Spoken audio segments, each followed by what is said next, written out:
CSIR net दिसंबर 2017 booklet बिक का question number 1, question number 6 and 8। ये ऐसे क्वेश्चन हैं जो मुझे मेरी बचपन की यादें ताज़ा कराते हैं और जो हमारी डेली लाइफ है ये कहीं ना कहीं उससे हम लोग सॉल्व कर सकते हैं। ये ऐसे क्वेश्चन थे जिनके लिए हम लोग हमेशा रेडी रहते हैं। बहुत कुछ बातें तो ऐसी हैं जो लगती हैं कि एग्ज़ाम की वो एग्ज़ाम के हिसाब से है, लेकिन जब हम उन बातों से निकल करके अपनी ज़िंदगी में झांकते हैं कि वो सवाल क्या हैं और क्या ऐसे सवाल कुछ हमारी लाइफ में थे, तो तब हमें आंसर मिल जाता है कि वो आंसर्स आसान थे। जैसे कि ये है क्वेश्चन नंबर 1।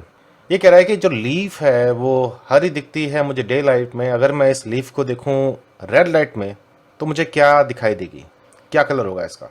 क्या याद है जब हम लोग बचपन में अपनी स्कूल लाइफ में थे तो सबसे जो फेवरेट टॉपिक था या सब्जेक्ट था हमारा ये वो था जिसके अंदर हम लोग आर्ट एंड क्राफ्ट की बात करते थे। 6th 7th क्लास के जो बच्चे होते हैं, शायद तुम्हें भी बचपन याद हो, और उस टाइम हम लोग सबसे जो फेवरेट काम हुआ करता था वो था कलर करना। मेरा तो एटलीस्ट यही था, वाटर कलर से कुछ ना कुछ पेंटिंग बनाना, पेड़ बनाना, पहाड़, याद है वो ट्रायंगुलर पहाड़ और सूरज और नदी। और उसी टाइम हम लोग कलर मिक्स भी किया करते थे। तो तुम्हें ये भी याद होगा फिर हमने कभी ना कभी तो जैसे कि वाइट और रेड को मिक्स किया था, या फिर ग्रीन और ब्लैक बनाने के लिए, याद नहीं ग्रीन ब्लैक का क्या रिलेशन था। जब हम लोग ग्रीन कलर और रेड कलर को आपस में मिक्स करते हैं तो नो डाउट जो हमें कलर निकल के आता है वो ब्लैक या उसके आसपास ही कुछ कहानी होती है, जैसे कि ग्रे हो सकता है या फिर वो ब्राउन हो सकता है। और यही कॉमन सी याद थी जो इस क्वेश्चन के लिए सॉल्व करनी थी। ब्लैक ब्राउन भैंस देख करके यार अपने गांव की याद आती है। और एक सवाल इसमें ऐसा भी आया जो कहीं ना कहीं गांव को याद दिला रहा था, मुझे एटलीस्ट, मेरी अपनी यादें हैं। क्वेश्चन है जब रमेश की उम्र 8 साल की थी, तुम्हारी उम्र 8 साल की थी जब, ये सोच लो, तब उसने एक पेड़ के अंदर ट्रंक में एक कील ठोक दी। तो जी उसने पेड़ के अंदर जो कील ठोकी है वो ट्रंक में किस जगह ठोकी है, उसने कहीं भी ठोकी हो। अब जो ट्री है वो ग्रो कर रहा है 2 सेंटीमीटर पर ईयर, तो 5 साल बाद ये कील कितना ऊंचे मिलने वाली है। एक तो देखो ये क्वेश्चन कई साल बाद वापस रिपीट हुआ है नेट के अंदर। और जब पेड़ बढ़ते हैं तो पेड़ की हाइट ऊपर बढ़ती है और चौड़ाई में बढ़ती है। जो तना होता है, तना कभी इंक्रीज नहीं करता। तो इसलिए जो जहाँ भी उसने मार्क किया है, जिस भी जगह मार्क किया है, वो मार्क वहीं रहने वाला है, पेड़ के ट्रंक की हाइट नहीं बढ़ने वाली। मैं गांव से इसलिए रिलेट कर रहा था कि गांव में जब हम लोग जाया करते थे तो वहाँ काफ़ी सारे पेड़ थे। जो आम के पेड़ थे वहाँ हमारा बचपन गुजरा है। मुझे नहीं पता कि आप सबके साथ ऐसा कुछ हुआ है या नहीं हुआ है, लेकिन मैं अपना एक एक्सपीरियंस शेयर कर रहा हूँ कि हम लोग गर्मियों के दिनों में जब छुट्टियाँ होती थी तो लाइट की बड़ी समस्या होती थी, और तब हम लोग बाग में जाया करते थे, पेड़ों पर चढ़ा करते थे। और पेड़ हमें वो अच्छे लगते थे जिन पर चढ़ना आसान हो, जिनके तनों की ऊंचाई ऐसी हो कि हम लोग उन पर पैर रख के आराम से चढ़ सकें। और मुझे अच्छी तरह याद है कि हम बार बार जब भी आते थे हमेशा वही पेड़ मेरा फेवरेट था जिसके ऊपर चढ़ना आसान था। अब याद आता है कि उसका तने की हाइट कभी बढ़ी नहीं, अगर उसके तने की हाइट भी मेरे साथ बढ़ती रहती तो नो डाउट आगे चले कॉम्प्लिकेशन होती। आज वो इतना ऊंचा हो चुका होता तना कि मैं उसको टच भी नहीं कर पाता। लेकिन जो पेड़ आज भी अवेलेबल हैं वो उनके तने वहीं के वहीं हैं जहाँ थे, क्योंकि पेड़ों के जो तनों की हाइट है नीचे से, बेस से, वो ऊंची नहीं उठती, वो केवल चौड़ाई में बढ़ती है। और इसी लॉजिक की वजह से और इसी याद को ताज़ा करके ये क्वेश्चन को सॉल्व करना था। हर एक के साथ कुछ ना कुछ ऐसी यादें होती हैं। आप इसी को ले लो। मुझे लगता है कि बहुत साल बाद हमारे पास एक अच्छे प्राइम मिनिस्टर हैं। और जब हम लोग अभी वोटिंग को देख रहे थे तो सभी न्यूज़ चैनल पे हमें डिफरेंट तरह के ग्राफ दिखाए जा रहे थे, परसेंटेज दिखाई जा रही थी। ये है जो मेरी डेली लाइफ है। और जो नेक्स्ट क्वेश्चन है वो इसी डेली लाइफ से है। Question number 8, the bar chart shown above number of seats won by the 4 political party. 4 political party हैं, ABCD। अब इसमें प्रपोर्शन पूछ रखा है, याद रखना, विच party won the largest proportion. Proportion का मतलब क्या हुआ, उन्होंने जो भी सीट्स कॉन्टेस्ट की, कितनी सीट उन्होंने लड़ी हैं और उनमें से कितना वो जीत पाए। अब जैसे ये पार्टी जो है, ये ए पार्टी, ये 150 के आसपास सीट लड़ी है, और 150 में से जो उसने जीती हैं वो जीती हैं लगभग 100 के आसपास। तो एक्चुअली में जो उसने वॉन की हैं वो है 100 बाय 66%, बोल दीजिए 66%। जो पार्टी बी है उसने 70 के आसपास किया है, और 70 में से उसने जो जीती हैं वो कुल मिलाकर के 50 जीती हैं। तो इन्होंने जीती हैं 50, पार्टी बी ने अराउंड 70 के आसपास सीट्स उसने कॉन्टेस्ट किए हैं, और 70 में से उसने 60 विन किए हैं। तो जो इन्होंने विन किया है वो है 60/70, नियरली 89% के आसपास या 88%। सी, इन्होंने कॉन्टेस्ट किया है 100 और जीते हैं 70 के आसपास, तो ये 70% के आसपास है। और डी, इन्होंने 40 सीट्स फाइट की हैं और ये 50% सीट जीती हैं।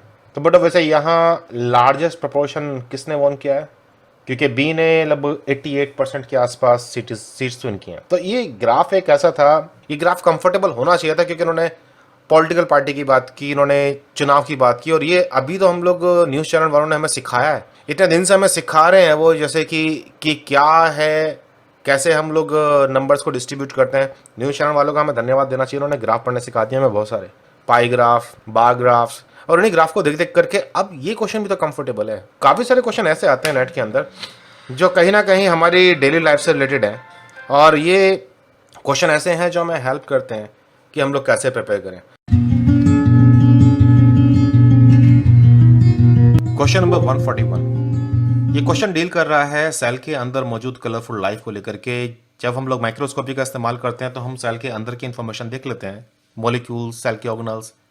क्वेश्चन नंबर 141 के अंदर जिन माइक्रोस्कोपी का जिक्र किया गया है वो है transmission microscopy, scanning electron microscopy, Sam, time, confocal, differential interference और एपीफ्लोरेसेंस। क्वेश्चन को समझने से पहले क्यों ना हम लोग कुछ जानकारी ले लें इन टेक्निक्स के बारे में। तो देखिए, सैम और टैम, सैम है केवल सरफेस को एनालाइज करना और टैम है इंटरनल डिटेल्स को एनालाइज करना। तो अगर मुझे इंटरनल डिटेल्स चाहिए तो मुझे स्लाइसिंग करनी पड़ेगी। इसलिए जब भी मेरा सैंपल को लेते हैं तो हम लोग सैंपल की पतली पतली स्लाइसिस तैयार करते हैं, बहुत पतली स्लाइसिस। जबकि सैम में हमें छोटा सैंपल चाहिए होता है, बट स्लाइस की जरूरत नहीं पड़ती, क्योंकि हमें केवल सरफेस देखना है। चाहे हम सैम की बात करें चाहे टैम की बात करें, बट दोनों को ही हैवी मेटल से लेबल करना होता है। हम लोग प्लेटिनम या यूरेनियम या पैलेडियम या गोल्ड जैसे हैवी मेटल्स को हम वेपराइज करके स्प्रे करते हैं सैंपल के ऊपर, और क्योंकि ये बहुत हाई टेम्परेचर पर है तो बट वैसे मेरा जो स्पेसिमेन है वो सर्वाइव नहीं करेगा। इसलिए लिविंग सेल्स के लिए हम लोग ये काम नहीं कर सकते। इलेक्ट्रॉन माइक्रोस्कोप में जो भी हम स्टडी करेंगे वो स्टडी होगी कि जो हमने हैवी मेटल का स्प्रे किया है उसकी जो कोटिंग हुई है वो कोटिंग कैसे हुई है, कहाँ ऊपर उठी हुई है, कहाँ नीचे है वो, और उसी के बेस पर हम लोग स्टडी करते हैं। तो एक्चुअली हम लोग डायरेक्ट सैंपल को देख भी नहीं रहे होते, कोटिंग के बाद जो बचा हुआ ढांचा है हम उसकी बात कर रहे हैं। जैसे अगर मैं किसी ऑब्जेक्ट के ऊपर, किसी लिविंग ऑर्गेनिज्म के ऊपर, या जैसे पत्ता है कोई लीफ, उसके ऊपर अगर हम लोग हैवी मेटल का स्प्रे करें तो हैवी मेटल इतना गर्म है इस टाइम जब हम उसे स्प्रे कर रहे हैं कि सारा पत्ती तो जल जाएगी, लेकिन उसका जो एक इंप्रेशन है वो उस मेटल के अंदर आ जाएगा, और उसी को हम लोग इलेक्ट्रॉन की बीम का इस्तेमाल करके स्टडी करते हैं। इलेक्ट्रॉन का बीम और ये स्टेनिंग का मेथड इतना क्रिटिकल है और इतना मुश्किल है कि इसमें लिविंग सेल को सर्वाइव नहीं करा सकते हम लोग। सिमिलरली हम लोग फ्लोरेसेंट मॉलिक्यूल का इस्तेमाल भी नहीं कर सकते, क्योंकि जो लाइट सोर्स है वो इलेक्ट्रॉन है, कोई नॉर्मल लाइट नहीं है। इलेक्ट्रॉन की बीम जब कभी फ्लोरेसेंट मॉलिक्यूल के ऊपर पड़ती है तो फ्लोरेसेंट मॉलिक्यूल ब्लीच कर जाता है, कलर छोड़ना ही भूल जाता है। इसलिए फ्लोरेसेंट माइक्रोस्कोपी के अंदर हम फ्लोरेसेंट मॉलिक्यूल की बात करते हैं, यहाँ नहीं, यहाँ केवल हैवी मेटल्स की बात है। ये दो इमेजेस स्कैनिंग की हैं और टैम की हैं। स्कैनिंग वाले में मुझे केवल सरफेस दिखाई दे रहा है, जैसे कि हम लोग नॉर्मल फोटो खींचते हैं, लेकिन इसी पोलर ग्रेन को अगर मैं टैम में देखूं तो मुझे उसके अंदर के स्ट्रक्चर दिखाई दे रहे हैं, जैसे कि हमारा एक्सरे होता है। ये दोनों का बेसिक डिफरेंस है। इसके अलावा जब भी कभी हम लोग इलेक्ट्रॉन माइक्रोस्कोप में इमेज क्रिएट करते हैं वो इमेज ब्लैक एंड व्हाइट होती है, लेकिन फिर कंप्यूटर सॉफ्टवेयर का इस्तेमाल करके हम उसे कलर्ड में कन्वर्ट कर सकते हैं। याद रखिएगा कि इलेक्ट्रॉन माइक्रोस्कोप की इमेज में जो कलर देखने को मिलता है वो कलर कभी भी स्टेनिंग के द्वारा नहीं होता, वो हम लोग बाद में अपनी मर्जी से उसके अंदर कलर भरते हैं कंप्यूटर सॉफ्टवेयर का इस्तेमाल करके। कॉन्फोकल माइक्रोस्कोपी में स्पेसिमेन को जब भी देखेंगे आप तो स्पेसिमेन के किसी एक डेप्थ को देखेंगे। अगर मेरे पास कोई ये स्पेसिमेन रखा हुआ है तो नॉर्मल माइक्रोस्कोप में ऊपर से लाइट पड़ने वाली है और सारे ही जो भी सरफेस दिखाई दे रहा है या तो उसके आर पार हो जाएगी लाइट या फिर उसके सरफेस से रिफ्लेक्ट होकर वापस आएगी। लेकिन कॉन्फोकल में हम इस तरीके से फोकस करते हैं कि किसी एक प्लेन पर लाइट पड़ेगी और वहां से लाइट रिफ्लेक्ट होगी। जब उसको स्टडी कर लेंगे तो फिर हम नेक्स्ट प्लेन, फिर नेक्स्ट प्लेन। तो इस तरह के स्पेसिमेन के काफी सारे फोकल प्लेन्स के हम लोग फोटोग्राफ लेते हैं और उन प्लेन्स को आपस में जोड़ करके उस सेल का या उस सैंपल का एक 3 डायमेंशनल इमेज क्रिएट कर लेते हैं। नो डाउट इंटरनल डिटेल्स देने के लिए काफी बढ़िया है वो। ये इमेज एक कॉन्फोकल माइक्रोस्कोप की है किसी एक प्लेन पर केवल, तो मुझे यहाँ 3D फील नहीं हो रहा, ये 2 डायमेंशनल है और मुझे यहाँ देखने को मिल रहा है plasma membrane, microtubules, chromatin, nuclear envelope. ये जो डिफरेंट कलर आपको देखने को मिल रहे हैं इसके लिए हम लोग फ्लोरेसेंट डाई का इस्तेमाल कर सकते हैं या फिर इन प्रोटीन्स को हम फ्लोरेसेंट टैग के साथ इस सेल के अंदर प्रोड्यूस करा सकते हैं ताकि ये कलर प्रोड्यूस करें। यहाँ फ्लोरेसेंस का इस्तेमाल है। डिफरेंशियल इंटरफेरेंस माइक्रोस्कोपी का जो लॉजिक है कि जब किसी सैंपल को हम रखते हैं किसी स्लाइड के ऊपर तो उसकी अलग अलग मोटाई वाले रीजन से लाइट का जो पाथ है वो बिगड़ेगा। तुम्हें याद है जब हम लोग ग्लास के अंदर एक पेंसिल को रखते हैं, एक काम करो अभी एक कांच का गिलास में पानी भरो और उसमें एक पेंसिल रख दो, तो तुम पाओगे कि पेंसिल जो आपको दिखाई दे रही है वो पानी के अंदर अलग तरीके से दिखाई दे रही है और पानी के बाहर अलग तरीके से। इंडिड आपको पेंसिल मुड़ी हुई दिखाई देगी। नोटिस करना इस काम को। ये लाइट की डिफ्रैक्शन है कि जब भी मीडियम में से लाइट गुजर रही है तो मीडियम कितना विस्कस है, उसका रिफ्रैक्टिव इंडेक्स कैसा है, इस पर डिपेंड करता है कि लाइट कैसे डिफ्रैक्ट होने वाली है। और उसी लॉजिक का इस्तेमाल हम लोग यहाँ करते हैं। तो यहाँ अलग अलग रीजन में जहां जैसे सैंपल की मोटाई है उसी मोटाई के बेस पर डिफ्रैक्शन पैटर्न क्रिएट होगा और एक बड़ी अच्छी कॉन्ट्रास्ट वाली इमेज क्रिएट हो जाती है, जिस इमेज में हम देख पाते हैं कि कहाँ मोटाई है कहाँ पतलाई। ये केवल अलग अलग फेस में जो रिफ्रैक्टिव इंडेक्स है उसके डिफरेंस की वजह से जनरेट की हुई इमेज है। एपीफ्लोरेसेंट इमेज में यहाँ भी हम लोग सैंपल्स जब भी कभी देखेंगे तो पहली बात सैंपल्स को फ्लोरेसेंट टैग लगा होना चाहिए। फ्लोरेसेंट टैग लगाने के लिए या तो हम लोग किसी फ्लोरेसेंट मॉलिक्यूल को डाल सकते हैं सेल के अंदर जो कोई पर्टिकुलर मॉलिक्यूल से इंटरेक्ट करता हो, प्रोटीन से इंटरेक्ट करता हो, या फिर हम लोग ऐसे एंटीबॉडी का इस्तेमाल कर सकते हैं जिनके ऊपर फ्लोरेसेंट टैग लगाए गए हो, या फिर जिन प्रोटीन्स को हम देखना चाहते हैं उन प्रोटीन्स को हम लोग जेनेटिक इंजीनियरिंग के थ्रू ऐसे डिजाइन करते हैं कि वो ऑलरेडी किसी फ्लोरेसेंट प्रोटीन का टैग के साथ प्रोड्यूस होते हो। तो जहां जहां प्रोड्यूस हो रहे हैं उनके साथ जुड़ा हुआ वो प्रोटीन भी दिखाई दे रहा है। सपोज मेरे पास ये कोई प्रोटीन है और अगर मैं इस प्रोटीन में जेनेटिक इंजीनियरिंग से एक ऐसा पार्ट लगा दूं इसके साथ कि जब भी ये प्रोटीन ट्रांसक्राइब ट्रांसलेट हो तो इसके साथ ये मॉलिक्यूल भी आए जो कि फ्लोरेसेंस दे रहा है, तो जहां जहां ये मॉलिक्यूल होगा मुझे विजिबिलिटी मिल जाएगी। अब क्वेश्चन देखिए, क्वेश्चन में जो पहला स्टेटमेंट है वो कह रहा है कि कलर्ड इमेजेस जो मिलती हैं मुझे इलेक्ट्रॉन माइक्रोस्कोप में और वो भी टैम में, याद रखो टैम की बात कर रहे हैं हम लोग, टैम की कलर्ड इमेज, इसके लिए फ्लोरेसेंट लेबलिंग का इस्तेमाल करते हैं। देखिए फ्लोरेसेंट लेबल तो हम लोग कर ही नहीं सकते इलेक्ट्रॉन माइक्रोस्कोप में, क्योंकि इलेक्ट्रॉन की बीम फ्लोरेसेंट मॉलिक्यूल को उड़ा देगी, वो लाइट छोड़ने लायक बचेगा ही नहीं। कंडीशन इतनी हार्श है, वहां वैक्यूम होता है, वहां पे टेम्परेचर जब हम लोग सैंपल प्रिपेयर करते हैं तो बहुत बुरा होता है। ऐसी कंडीशंस में फ्लोरेसेंट मॉलिक्यूल या फिर लिविंग सेल का इस्तेमाल नहीं कर सकते। तो ये जो स्टेटमेंट नंबर ए है ये है मेरा फॉल्स।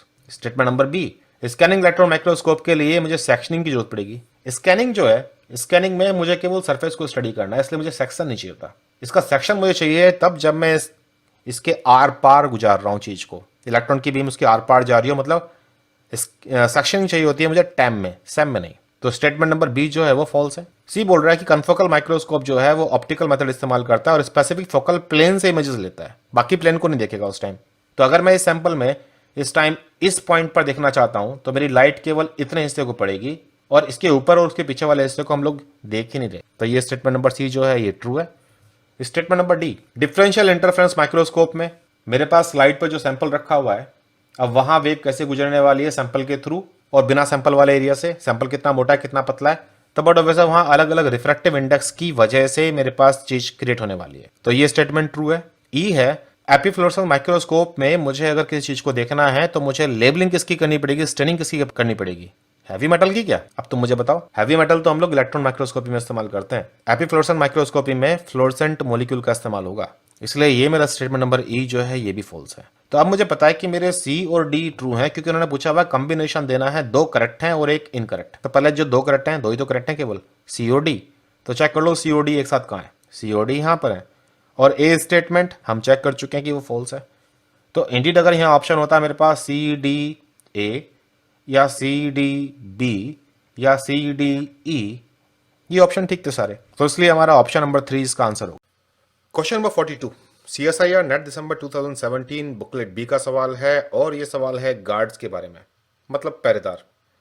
और ये पहरेदार क्वीन एलिजाबेथ के पहरेदार नहीं हैं, ये पहरेदार हैं प्लांट्स की जड़ों में पाए जाने वाले, जो इंश्योर करते हैं कि प्लांट की रूट्स में केवल वही चीजें आए जो वहां आनी चाहिए ताकि भैंस को खाना ठीक से मिले। आई फ्लाई की आई क्लास में हम लोग सेफ तरीके से शॉर्ट, एक्यूरेट, फास्ट और एफिशिएंट वे में तैयारी करते हैं अपने एग्जाम की, ताकि आप अपने एग्जाम में हम मैक्सिमम और सबसे अच्छा परफॉर्म करते। तो question number 42, Question number 42. Which one of the following statements is not correct for Casparian strip? और options हैं, it breaks the continuity of water movement through the apoplast pathway. It is formed in the growing part of the root. It is formed several millimeters or several centimeters behind the root tip. It is a band within the radial cell walls of the endodermis that is impregnated with lignin. लगभग सभी vascular plants में एक खास तरह की layer मिलती है उनकी रूट में, जिसको हम कहते हैं एंडोडर्मिस। ये एंडोडर्मिस कॉर्टेक्स रीजन की इनरमोस्ट लेयर होती है और ये एक बैरियर की तरह काम करती है कॉर्टेक्स और वेस्कुलर टिश्यू के बीच में। ये एंडोडर्मिस सिंगल सेल यानी सिंगल लेयर्ड होती है। इस लेयर की सेल एपिडर्मल सेल्स की तरह रेक्टेंगुलर और कॉम्पैक्टली अरेंज होती है। इसके अलावा इनकी ट्रांसवर्स और रेडियल वॉल्स के अंदर एक खास तरह का मटेरियल का डिपोजिशन होता है जिसको हम कहते हैं सुबेरिन। सुबेरिन एक मॉडिफाइड कार्बोहाइड्रेट है। सुबेरिन एक हाइड्रोफोबिक कंपोनेंट है जिसके थ्रू वाटर पास नहीं हो पाता है। सुबेरिन के डिपोजिशन की वजह से एंडोडर्मल सेल्स इम्परमेबल हो जाती हैं फॉर वाटर और सोल्यूट, और इसीलिए ये बड़े आराम से रेगुलेट या कंट्रोल कर सकती हैं कि कौन सा मिनरल इन सेल्स के थ्रू पार करेगा और किस मिनरल को यहाँ पर रोक दिया जाएगा। इस इम्परमेबिलिटी की वजह से ये एक कंट्रोलिंग या बैरियर की तरह बिहेव करती हैं। तो हम समराइज कर सकते हैं कि Casparian strip is a band on radial and transverse walls of the cells in the endodermis which is impregnated with wax-like hydrophobic substance known as suberin. Suberin एक बैरियर की तरह बिहेव करता है for water and solute movements. Further जो endodermis है ये सुबेराइज्ड होती है रूट के उस एरिया में जो टिप से कुछ मिलीमीटर्स या कई बार कुछ सेंटीमीटर्स की दूरी पर होता है। इसकी वजह से कैस्पेरिन स्ट्रिप की वजह से एंडोडर्मिस में जो वाटर मूवमेंट हो रहा है थ्रू एपोप्लास्टिक पाथवे वो भी ऑब्स्ट्रक्टेड यानी रुक जाता है। That means the Casparian strip breaks the continuity of the apoplastic pathway, और इसी की वजह से पानी को फोर्स किया जाता है सॉल्यूट्स के साथ कि वो एंडोडर्मिस के अंदर अगर उन्हें पास करना है तो उन्हें प्लाज्मा मेम्ब्रेन से होके गुजरना पड़ेगा। यही वजह है कि चाहे कॉर्टेक्स में और वेस्कुलर टिश्यू यानी स्टील में पानी का मूवमेंट एपोप्लास्टिक पाथवे से होता हो, लेकिन एंडोडर्मिस के थ्रू जो वाटर है उसका मूवमेंट सिम्प्लास्टिक तरीके से ही होगा। सो अब हमें आंसर मिल गया है। So the correct answer is it is a band within the radial cell wall of the endodermis that is impregnated with lignin. यहाँ lignin गलत है answer. So it is not correct for this statement. It should be suberin. बाकी सब option ठीक है। ये continuity of water movement through the apoplastic pathway को break करता है, और ये growing part जो रूट का है just below the tip वहाँ होता है, और वहाँ भी several millimeter से लेकर कई बार several centimeters behind the root tip। तो ये तीन ऑप्शन ठीक है, सिर्फ ऑप्शन 4 है जो कि नॉट करेक्ट है फॉर कैस्पेरिन स्ट्रिप। इसी कारण ये थे जड़ों में पाए जाने वाले इम्पोर्टेंट चौकीदार। क्वेश्चन नंबर 79 ये राफ्ट के बारे में है, और राफ्ट होते हैं लकड़ी के बने हुए वो स्ट्रक्चर प्लेटफॉर्म जिनका इस्तेमाल करते हैं हम लोग पानी पर तैरने के। इंडिया बहुत सारी कम्युनिटीज़ ऐसी हैं जहाँ पर रिसोर्सेज अवेलेबल नहीं है, तो लोग बाग इन्हीं के सहारे नदियाँ पार करते हैं। तो कुछ जगह पर जस्ट फॉर द फन लोग ऐसा काम करते हैं। क्वेश्चन नंबर 79 भी कुछ ऐसी ही राफ्ट की बातें याद करता है, लेकिन ये बातें हमारी प्रकृति की नहीं है, ये बातें हमारी सेल की, और वैसे तो सेल भी हमारी प्रकृति का पार्ट है। आई फ्लाई क्लासेस के अंदर हम लोग शॉर्ट, एफिशिएंट, फास्ट और एक्यूरेट तरीके से सीखते हैं कि कैसे हम लोग अपने टॉपिक्स को समझ सकते हैं, पढ़ सकते हैं और इस लायक बन सकते हैं कि उन्हें एग्जाम में इस्तेमाल कर सकें, वो भी सेफ तरीके से। क्वेश्चन नंबर 79 क्वेश्चन जो बात कर रहा है वो स्फिंजोलिपिड की बात कर रहा है और कोलेस्ट्रॉल की बात कर रहा है। वो बोल रहा है कि ये दोनों मॉलिक्यूल्स जो हैं लिपिड बायलेयर में आपस में चिपकते हैं और फिर ये छोटे छोटे टाइनी राफ्ट्स बनाते हैं बजाय कि बड़े स्ट्रक्चर्स बनाने के। इनका जो साइज है लिपिड राफ्ट का वो डिपेंड करेगा कि एस और सी की अफिनिटी आपस में कैसी है। स्फिंजोलिपिड की और कोलेस्ट्रॉल की अफिनिटी एक दूसरे के साथ as compare to other lipid के साथ।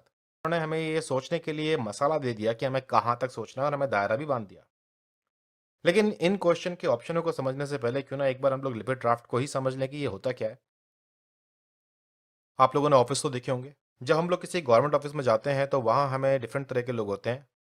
कोई बोलता है यहाँ जाओ, कोई बोलता है वहाँ जाओ, लेकिन भगवान का शुक्र है कि सभी लोग जिनके पास भी जाना होता है सब उसी बिल्डिंग के अंदर है। अगर सभी लोग अपने घर से ऑपरेट कर रहे होते तो क्या होता? ऑफिस का पर्पस है क्या? या फिर बात करते हैं हम लोग हॉस्पिटल्स की। याद है हॉस्पिटल्स में हम लोग ओपीडी में एंटर करते हैं तो वहाँ एक फिजिशियन मिलता है, फिर वो बताता है कि इसके पास जाओ, फिर उसके पास जाओ। गनीमत है कि हॉस्पिटल में भी सभी चीज़ें एक साथ अवेलेबल है। और अगर ऐसा होता है कि जो डॉक्टर है वो शहर के एक कोने में है और जो कंपाउंडर है वो किसी और कोने में है, जो सर्जरी का थिएटर है वो कहीं और है, तो क्या ये इलाज हो पाता हॉस्पिटल के अंदर? या फिर हम बात करें वार रूम की, जहां दुश्मन के देश पर कैसे हमला करना है, कहाँ हमला करना है, उसके लिए जितने भी लोग इन्वॉल्व होंगे सबको एक साथ रहना होता है नक्शे के ऊपर ताकि सब समझ सकें और आपस में विचार विमर्श कर सकें। या फिर कम्बाट यूनिट्स की, एक कम्बाट यूनिट में केवल लड़ने के लिए बंदूक लिए हुए सिपाही नहीं होते। इन बंदूक लिए हुए सिपाहियों के अलग अलग रोल्स हैं। कोई एक्सप्लोजिव वाला होता है तो कोई डॉक्टर टाइप का होता है, कोई कम्युनिकेशन के लिए। चाहे हम ऑफिस की बात करें, चाहे हम लोग हॉस्पिटल्स की बात करें, हर काम को करने के लिए काफी सारे लोगों की जरूरत है। वो लोग जो अपने अपने काम में स्पेशलाइज्ड है और उनका एक साथ रहना जरूरी है ताकि जरूरत पड़ने पर वो लोग सब मिल करके काम कर सकें। अगर वो अलग अलग होंगे, एक बिल्डिंग के अंदर नहीं होंगे, तो जो काम है वो दिक्कत में आ जाएगा। अब ऐसी कुछ कहानी हमारी सेल्स के साथ भी है। जब मेरी किसी टी सेल को एक्टिवेट होना होता है, तो टी सेल जब किसी एंटीजन प्रेजेंटिंग सेल से इंटरेक्ट करती है, तो ये इंटरेक्शन केवल मेजर हिस्टोकम्पैटिबिलिटी कॉम्प्लेक्स और टीसीआर का नहीं है। इस इंटरेक्शन में और भी बहुत सारे मॉलिक्यूल इन्वॉल्व होते हैं। अब इन सारे मॉलिक्यूल का साथ रहना जरूरी है। सिमिलरली जब हमारी डब्ल्यूबीसी कभी ब्लड वेसल को छोड़ करके बाहर आती है एंडोथेलियल सेल से इंटरेक्ट करते हुए, तो उस इंटरेक्शन के लिए भी बहुत सारे मॉलिक्यूल जिम्मेदार हैं, जैसे कि इंटीग्रिन्स वगैरह। और एक कॉपी नहीं, काफी सारी कॉपीज। न्यूरोलॉजिकल साइनेप्स के अंदर एक न्यूरॉन दूसरी न्यूरॉन से, या फिर एक न्यूरॉन किसी टारगेट सेल से, जैसे कि मसल की सेल जो इंटरेक्शन करेगी, तो वहां भी बहुत तरह के मॉलिक्यूल दोनों सेल्स के आपस में इंटरेक्ट करेंगे। जब तक ये इंटरेक्शन पूरा नहीं होगा, साइनेप्स कंप्लीट नहीं होगा। अब सवाल ये उठता है कि मेम्ब्रेन में अगर सारे प्रोटीन्स अलग अलग बिखरे होते हैं जिन्हें एक साथ मिलकर काम करना है, तो क्या जरूरत पड़ने पर वो एक ही जगह पाए जाते?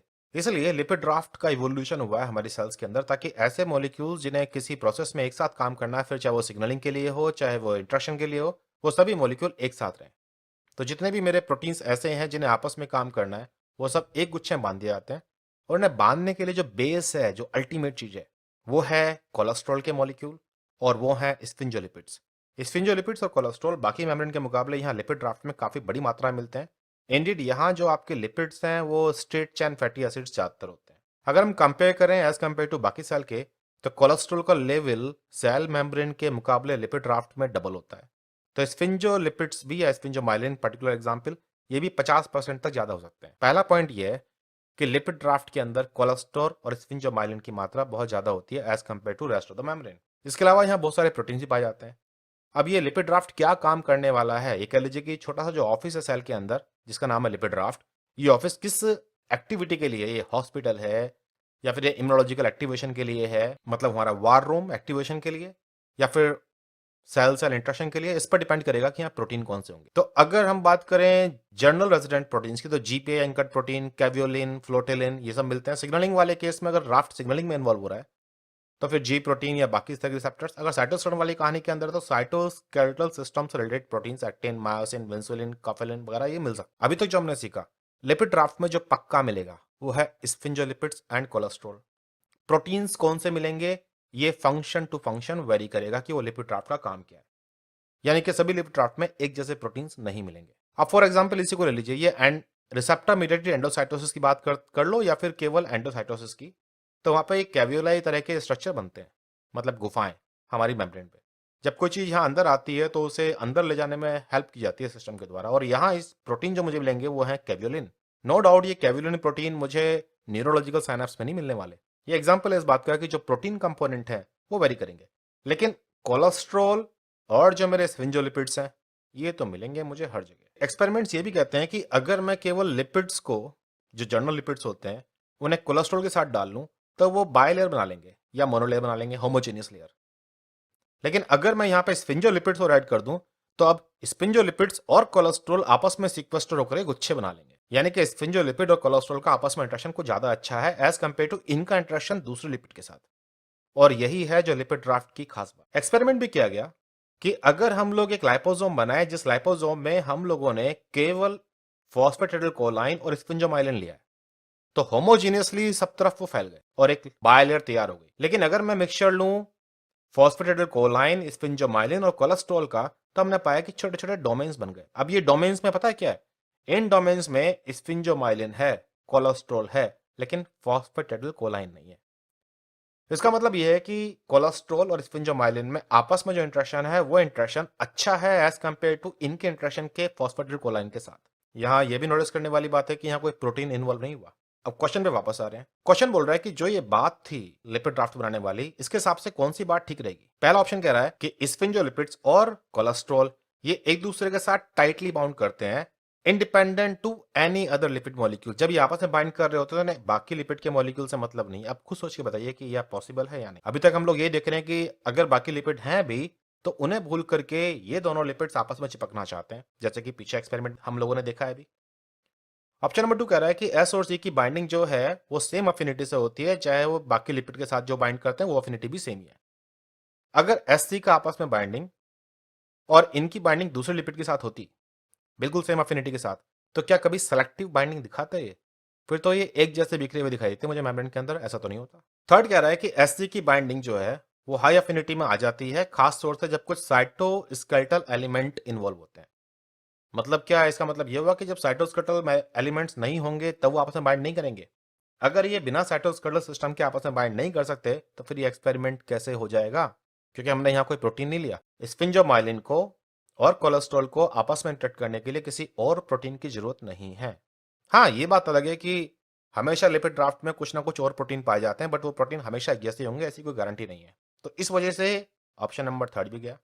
ऑप्शन नंबर 4 कह रहा है कि एस और सी की पास स्लाइटली हायर अफिनिटी है एज कंपेयर टू बाकी लिपिड मॉलिक्यूल्स के साथ, और ये डायनामिक इक्विलिब्रियम में है अपने फ्री फॉर्म के साथ। मतलब स्फिंजोलिपिड और कोलेस्ट्रॉल जब चिपक के रहते हैं तो उनकी जो कंसंट्रेशन है वो कंसंट्रेशन जब वो अलग अलग रहते हैं वो सेम है। अब क्वेश्चन ये होता है कि अगर हम लोग लिपिड बायलेयर को देखें तो क्या मुझे यहाँ पर डायग्राम में जो दिखाई दे रहा है कि स्फिंजोलिपिड और कोलेस्ट्रॉल जिस कंसंट्रेशन में यहाँ अवेलेबल है, क्या वही सेम कंसंट्रेशन मुझे लिपिड ड्राफ्ट के बाहर भी मिल रही है? तो फिर ये इक्विलिब्रियम कैसे हो गया? इसका मतलब ये है कि ये इक्विलिब्रियम नहीं है, ये शिफ्टेड है। ये दोनों मॉलिक्यूल एक साथ रहना चाहते हैं राफ्ट के अंदर, नॉट आउटसाइड द राफ्ट। इसलिए ऑप्शन नंबर 4 भी मेरे अकॉर्डिंग गलत है। तो इस हिसाब से मुझे लगता है कि इसका ऑप्शन नंबर 1 ज्यादा अप्रोप्रिएट है। iFly क्लासेस में इसी तरीके से हम लोग काफी सारे इन्फॉर्मेशन और लेते हैं जो एडवांस बायोलॉजी की भी है और जो क्लासिकल बायोलॉजी की भी है, ताकि हम लोग अपने एग्जाम के लिए हर एंगल से तैयार हो सकें। क्वेश्चन नंबर 83 CSIR नेट दिसंबर 2017 की बुकलेट का, और ये क्वेश्चन माइटोकॉन्ड्रिया की जो थोड़ी सी अपना तरीका है जीनोम को पढ़ने का, ये वहाँ से क्वेश्चन है। याद है आपको, हम लोग जेनेटिक कोड पढ़ते हैं। किसी को याद है तुम में से जेनेटिक कोड क्या है? नहीं याद होता यार, सबको जेनेटिक कोड याद नहीं होता। बट कुछ स्टूडेंट ऐसे भी होते हैं जो जेनेटिक कोड को ऑन द मोमेंट ड्रॉ भी कर सकते हैं। एक तरीका है, बड़ा आसान सा तरीका। हम लोग iFly क्लासेस के अंदर ये इंश्योर करते हैं कि आप जेनेटिक कोड को बनाना सीख जाओ और कहीं भी जरूरत पड़ने पर आप उसे ड्रॉ भी कर सको। बट रियली में क्या अगर जेनेटिक कोड याद होगा तभी ये क्वेश्चन सॉल्व हो सकता है? क्या तुम्हें याद है AUG? AUG किस अमीनो एसिड को कोड करता है? बट वैसे बिल्कुल सही, मैथ्योनिन। तुम्हें याद है स्टॉप कोडॉन कौन कौन से? Yep, UGA, UAG, UAA। अगर हमें इतनी जानकारी भी पता है तब भी हम अपने एग्जाम को सॉल्व कर सकते हैं। इस क्वेश्चन को चेक करो। क्वेश्चन कह रहा है कि इन्होंने एक RNA सीक्वेंस दे दिया जो मैमल के साइटोसोल में भी ट्रांसलेट होना है और माइटोकॉन्ड्रिया के अंदर भी। जो RNA की सीक्वेंस है वो है AUG, AUA। तो तुम्हें ये तो मालूम है कि अपनी बेसिक नॉलेज पर कि AUG का मतलब है मैथ्योनिन और UGA का मतलब है स्टॉप। तो क्या तुम पढ़ पाए कि जो नॉर्मल जेनेटिक कोड है वो यहाँ से शुरू होगा और यहाँ खत्म हो जाएगा? तो यानी कि 4 अमीनो एसिड होना चाहिए जिसमें पहला स्टार्टिंग में AUG होना चाहिए। तो यहाँ जो ऑप्शन नंबर A और ऑप्शन नंबर B दे रखे हैं सी के साइटोसोल में, तो एक में 3 अमीनो एसिड हैं और एक में 3 से ज़्यादा है। एक अमीनो एसिड यहाँ से आएगा मैथ्योनिन, दूसरा आइसोल्यूसिन, तीसरा ल्यूसिन एंड स्टॉप। तो यानी कि साइटोसोल में ये ठीक है। अब बात आती है माइटोकॉन्ड्रिया में। माइटोकॉन्ड्रिया में क्या होता है वर्टिब्रेट्स के अंदर? UGA की जगह पर ट्रिप्टोफैन पहचाना जाता है। तो जहाँ UGA आ गया अब यहाँ पे स्टॉप नहीं आने वाला, यहाँ ट्रिप आ जाएगा। और जो माइटोकॉन्ड्रिया में स्टॉप के रूप में पहचानते हैं वो है AGA और AGG। तो AGA तो नहीं है यहाँ पे, लेकिन AGG है फौरन बाद उसके। तो ट्रिप्टोफैन के बाद एक अमीनो एसिड और उसके बाद में आपका स्टॉप। तो कुल मिला के माइटोकॉन्ड्रिया के अंदर 1 2 3 4 5 अमीनो एसिड होने चाहिए।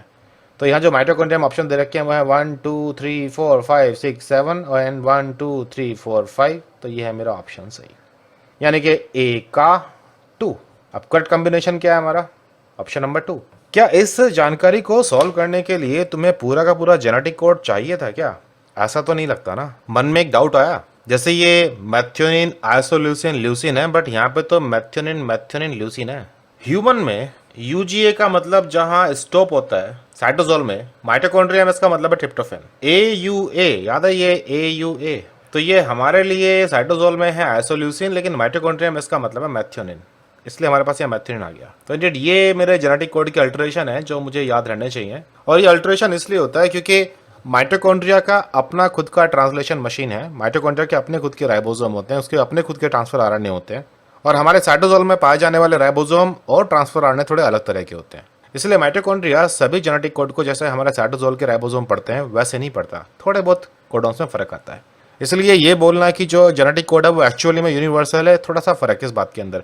कुछ जगह पर हमें देखने को मिलता है कि एक्चुअली में वो पूरी तरह यूनिवर्सल नहीं है, कुछ जगह पर जेनेटिक कोड की प्रॉपर्टीज चेंज्ड है। इस क्वेश्चन को अगर तुम देखना चाहो तो इस क्वेश्चन में हमने दो बात समझी कि एक तो इस क्वेश्चन को सॉल्व करने के लिए हमें माइटोकॉन्ड्रिया की जानकारी होनी चाहिए थी, और अगर जानकारी नहीं भी है तो अगर तुम चांस लेना चाहो तब भी तुम number of amino acid count करके चांस ले सकते हो। नेट के एग्जाम में दो लोग क्वालिफाई करते हैं एग्जाम को, एक वो जिन्हें सब पता है और एक वो जिन्हें पता थोड़ा सा कम है लेकिन चांस लेने के लिए तैयार हैं। देखिए, किसी भी लड़ाई में, किसी भी जंग के अंदर अगर आप चांस लेना नहीं चाहते, आप डरते हैं कि मुझे पता नहीं ये मेरा नंबर आएगा नहीं आएगा, आप बहुत डिफेंसिव में बहुत ज़्यादा, तो इंडीड आप रिस्क नहीं लोगे, और जब आप रिस्क नहीं लोगे तो आपके चांस अपने आप ही घट गए। भाई, अगर तुम्हें सड़क पार करनी है और तुम सड़क पर खड़े होकर सोच रहे हो कि रिस्क लूं या ना लूं, और तुम रिस्क लेने से डर रहे हो, तो तक क्या तुम कभी सड़क पार कर पाओगे? तुम वहीं खड़े रहोगे। आई फ्लाई तुम्हारी लाइफ में एक ऐसी अपॉर्चुनिटी है जो तुमसे एक क्वेश्चन कर रहा है, क्या तुम इस नई टेक्नोलॉजी, एक नए मेथड के साथ जुड़ना चाहते हो? और अब तुम्हारे मन में सवाल चल रहे होंगे कि रिस्क वर्थवाइल है लेने के लिए या नहीं। इवोल्यूशन हमें ये सिखाता है कि जब भी कभी एनवायरनमेंट चेंज हो रहा हो, एनवायरनमेंट के अकॉर्डिंग हमें पॉजिटिव एटीट्यूड रख करके अपने अंदर बदलाव लाने चाहिए और नई चीज़ों के अंदर अडाप्ट करना चाहिए।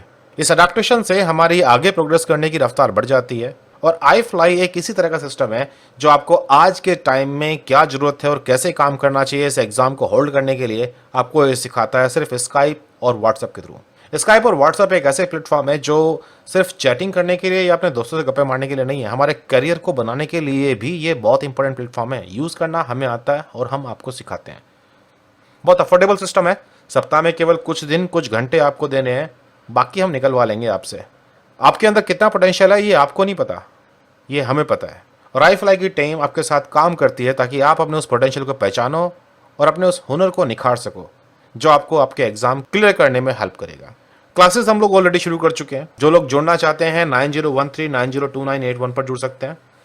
इन वीडियोस को आप लाइक कीजिए, सब्सक्राइब कीजिए और जहां जहां आपका मन करे और जिस जिसके साथ मन करे शेयर कीजिए।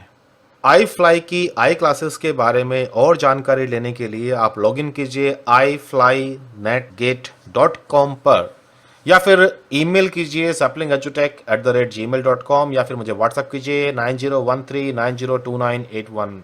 आई फ्लाई की टीम आपकी लाइफ में एक एंजाइम कैटालाइज्ड रिएक्शन की तरह काम कराती है और वो एंजाइम बन करके आपकी उन रिएक्शंस को जो आप करना चाहते हैं अपने करियर के डेवलपमेंट के लिए, उन्हें फास्ट कर देती है। Thank you.